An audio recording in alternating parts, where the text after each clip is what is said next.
बिस्मिल्लाहिर्रहमानिर्रहीम। अस्सलाम वालेकुम कतुनको उम्मीद दी چې روغ جوړ خوشاله و آباد به په نننۍ ویډیو کې به مونږ د مؤنث او د مذکر پہچان کوو چې مذکر څه ته وایي او مؤنث څه ته وایي. د جنس په لحاظ سره زموږ سره د اسم دوه اقسام دي، یو ته مونږ وایو مذکر یعنی نر او بل ته وایو مؤنث یعنی ماده.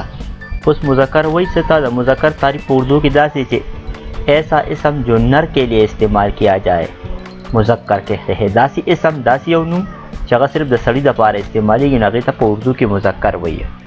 لکه څنګه دی؟ لکه الک، لڑکا، مرد، باپ، گوڑا، بادشاہ، مامو، چاچا، حالو وغیرہ. دا ټول چې کوم دي دا زموږ سره مذکر دي، په پښتو کې ته موږ هم دې ته نر وایو. اور مؤنث په اردو کی داسې تعریف تھی کہ ایسا اسم جو مادہ کے لیے استعمال کیا جائے مؤنث کہتے ہیں.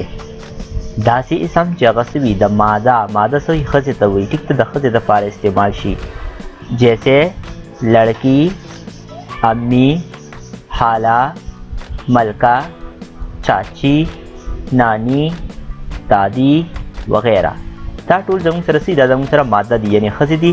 چې کله زموږ سره ماده راشي، ښځه راشي، نو د هغې لپاره مونږ مؤنث چې کوم دی دا استعمالوو.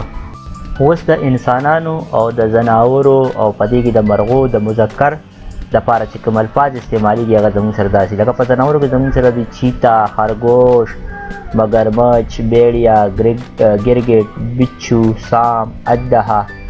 دغه شانتې چې دی په مرغو کې زموږ سره چې دی الو دی، جګنو دی او دا شان نور ډېر زیات چې کوم دي نو کوا شولا، طوطا شوه، هدهد، الو او عقاب، شاهین، باد. دا زموږ سره مذکر دي. په انسانانو کې خو چې کوم دي دا ډېر زیات اسان دي، لکه دی ابو دی، بای دی، نانا دی، چاچا دی، مامو دی، خالو، بهنوی، داماد، پوتا، سالا، سسر. دا چې کوم دي زموږ سره شانتې په حشراتو کې زموږ سره هم دا یو څو دا دي.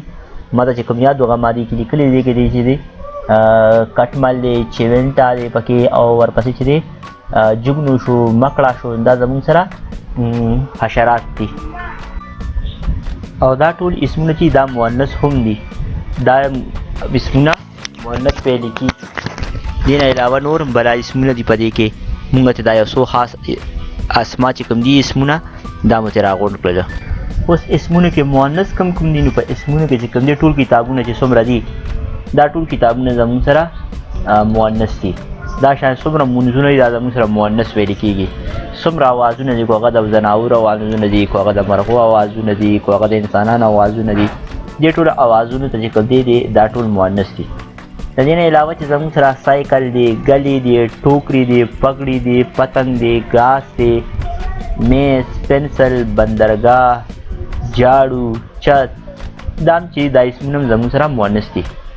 دې نه بعد چې کوم الفاظ دي کوم هغې کې ابتدا ده، انتها ده، شهرت دی، حکمت دی، تعزیت دی، تعریف دی او مرسته، مرمت، رات، عنایت، سوګند، لکړي.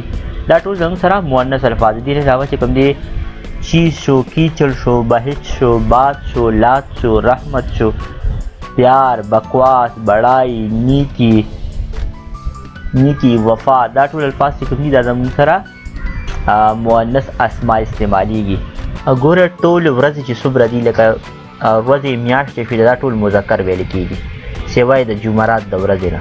بقیه چې څومره پیر، منګل، بت چې کوم دي، جمعه، هفته، اتوار دا زموږ سره مذکر ویل کېږي. صرف جمعرات چې دا زموږ سره مؤنث ویل کېږي. شان ټولې میاشتې چې دي څومره جنوري، فروری، مارچ، اپریل، مای، جون، جولای، اګست دا ټولې چې کوم دي دا زموږ سره مذکر دي. ټول اوازونه مؤنث دي. په دې کې لکه ګوره سایه سایه دی، کایه کایه دی، غب غب دی. ټیک ده؟ دا ټول اوازونه چې کوم دي دا ټول اوازونه زموږ سره مؤنث دي. څومره ژبې چې دا مؤنث ویل کېږي، کو هغه عربي ده، کو اردو ده، کو فارسي ده، کو انګریزي ده، کو پنجابي ده، که سندي ده، کوم یوه ژبه چې ده دا ټولې مؤنث ویل کېږي. څومره منځونه چې دي دا ټول چې کوم دي دا مؤنث دي، لکه فجر، ظهر، عصر، مغرب، عشاء، نماز جنازه، نماز قضا. دا ټول زموږ سره مؤنث ویل کېږي. او ټول داتونه او جواهرات چې څومره دي نو دا زموږ سره مؤنث ویل کېږي، مذکر ویل کېږي. سوري، او په دې کې سونا دا، لوها دا، تانبا دا، پیتل دا، هیره دا، سیوای دا، چاندي او د کلایي نه چې د دوه چې کوم دي دا دوه مؤنث ویل کېږي. بقایا چې څومره اوسپنې او جواهرات، داتونه وغیره دي، سره زر دي، دا ټول زموږ سره مذکر ویل کېږي. او صرف چاندي او کلایي دا دوه اسم چې کوم دي دا دوه اسمونه زموږ سره مؤنث ویل. ټولې سیارې چې دا مذکر دي، څومره سیارې دا مذکر دي سیوای د ځمکې نه. په کومه ځمکه کې باندې چې موږ اوسو زمین چې کوم دی نو دا زموږ سره واحد سیاره چې دا مؤنث ده. بقایا ټولې سیارې چې دي نو دا زموږ سره مذکر دي. او څومره غرونه چې کوم دي هغه ټول غرونه، دریابونه دا زموږ سره مذکر دي. صرف سیوای ګنګ او جمنا چې کوم انډیا کې چې کوم سیندونه دریابونه دي هغه صرف دواړه چې کوم دي مؤنث دي. دې نه علاوه چې څومره دریابونه دي، دریای سر شو، دریای جیلم شو، دریای چناب شو، نور چې کوم دریابونه دا ټول زموږ سره مذکر ویل کېږي سیوای د ګنګ او جمنا نه. ټول ملکونه، شهرونه، براعظمونه زموږ سره سړي دا زموږ سره مذکر دي. په کې چې هر یو ملک راتلی شي ټیک ته، هر یو ملک یا براعظم چې کوم دی یا براعظم ایشیا، براعظم افریقا دا ټول زموږ سره مذکر ویل کېږي. صرف په ښارونو کې چې کوم دی دلی چې دی، دلی شهر داسې دی چې دا مؤنث ویل کېږي. یعنې زیاتره خلک داسې کېږي دا مؤنث استعمالوي. دهلی چې دی دا په انډیا کې دی، د هغه د کیپیټل دی نو هغې چې کوم دی دا ورډ چې دا مؤنث وایي. بقایا دې نه علاوه چې څومره دي دا زموږ سره مذکر مثالونه دي د مؤنث د مذکر او مؤنث مثالونه دي. بقایا زموږ سره څومره ښارونه دي دا ټول زموږ سره مذکر دي. په اسمونو کې خو مذکر او مؤنث معلومول ډېر زیات اسان دي، خو چې په الفاظو کې راشي نو بیا زموږ نه اوسان خطا وي. یعنې مطلب مې دا دی چې یاره کله اسمونه وي نو موږ ته ډایرکټ پته لګي چې دا مذکر دی دا مؤنث دی. خو چې کله لفظ راغی نو د هغې لفظ بیا موږ ته پته نه لګي چې مؤنث کوم یو دی او مذکر کوم یو دی. موږ داسې یو څو الفاظ، یو څو ورډ، یو ټریکس مو راوړلی دی چې په هغې کې په اخره کې کوم دا ورډز راشي نو 95% به داسې وي دا الفاظ به زموږ سره مؤنث ویل کېږي. خو صرف 95% هر یو لفظ ګورې نه، په هر یو لفظ باندې به دا ټریک نه فالو کوي. صرف 95% داسې دي چې د هغې په اخره کې یا، نون، تا، ستا او سا یعنې چې دا راشي دا به کم از کم 95% به دا ورډ بسي دا به چې کوم دی مؤنث پر راځي. بقایا 5% چې کوم دی دای په اخره کې دا راشي نو هغه به ګورئ چې کوم دی لازمي نه ده چې دای په اخره کې دا ورډ راغلی نو دا به ټول به مؤنث وي. صرف د 95% الفاظو په منځ کې به دا راځي. لکه زموږ سره دی ټوکرین د دې په اخره کې بیا راغلی دا مؤنث دی. نیکي دي دا زموږ سره چې کوم دی مؤنث دی. ټوپي شو دا مؤنث دی. چړی شو دا مؤنث دی. پړای دی دا مؤنث دی. خو دا ما تاسو وي چې دا به صرف 95% الفاظ په داسې دي ګوره په هغې کې به یا چې راشي ګورې هغه به بیا مؤنث په ویل کېږي. خو بقایا 5% چې دي نو ګورې هغې کې چې یا راشي نو هغه به مؤنث نه وایي. لکه فرض کړه چې کوم دی دهي شو یا چې کوم دی پانی وغیره شو نو دا زموږ سره ګورې مذکر دي. دا به زموږ سره مؤنث نه. تاسو وایئ چې یاره سر وی چې یا په دې کې راځي نو علي به چې کوم دی نو دا به سي دا به مؤنث وي. ګورې څه ورډ داسې چې دای په اخره کې یا راشي نو هغه به ګورې مونږه مذکر ګورې وایو. خو صرف 95% الفاظ ما تاسو داسې یاد کړئ چې هغه به زموږ سره مؤنث به وي. تک شانتې نون دی، د نون نه زموږ سره سوکن دی، چلن دی، چټان دی، بهن دی، لوهارن دی دا زموږ سره سي دا زموږ سره مؤنث دي. ولې په اخره کې نون راغلی خو دا به ګورې صرف په 95% الفاظو کې داسې وي. د شان زموږ سره تا چې کوم ده نو په تا کې زموږ سره ګوره مرمت دی، زحمت دی، رات دی، کفایت دی، بهشت دی دا به 95% داسې الفاظ به وي چې د هغې به په اخره کې تا راځي نو به زموږ سره مؤنث وي. دغه شانتې ټانه چې دی نو ټانه ګبراهټ شو دا هم زموږ سره مؤنث دی. د سین نه زموږ سره ساس شو، بینز شو، بکواس شو ټیک ته دا الفاظ چې کوم دي دا زموږ سره مؤنث دي. پارسل مې راوړی خو دا د نون نه دی ټیک ته. بکواسه پورې داسې نور هم ډېر الفاظ چې هغه به 95% په اخره کې سین راشي نو هغه الفاظ به زموږ سره مؤنث وي. او دا به هر یو باندې نه اپلای کوي. ما تاسو ته مخکې مو وي دا به صرف 95% کې بقایا الفاظ ته به خیال کوئ. دغه شانتې زیاتره الفاظو کې چې الف په اخره کې راشي نو هغه زموږ سره څه وي هغه زموږ سره مذکر وي. یعنې چې د کومو الفاظو په اخره کې الف راغی هغه الفاظ به زموږ سره مذکر وي. لکه دریا دی، صحرا دی، حالا دی، تارا دی دا زموږ سره دا زموږ سره مذکر دي.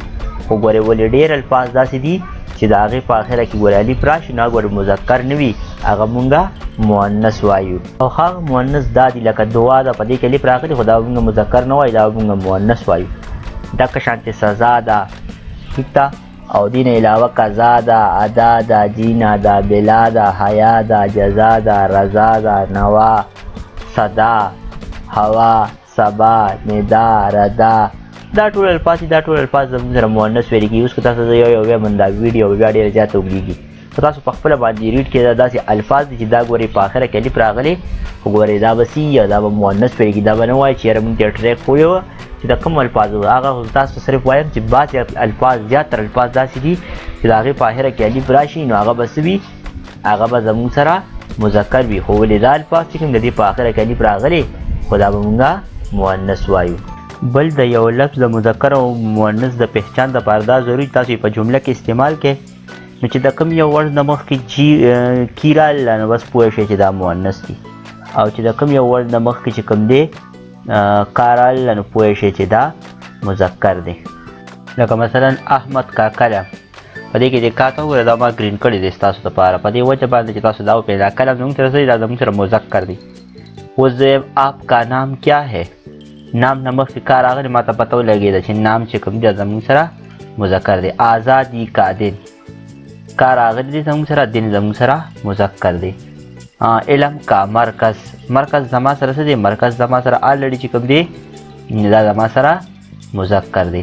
بارش کا پانی دا پانی زما سره څه دی دا زما سره مذکر دی په دې وجه دی نه مخکې کا راغلی دا په دې وجه مذکر دی. همدغه شان د مؤنث الفاظ نه مخکې به کی به راځي لکه ډوبنه جملې ته وګورئ احمد کی سایکل زموږ سره څه دی دا زموږ سره مؤنث دی او مخکې ته کی راغلی دی.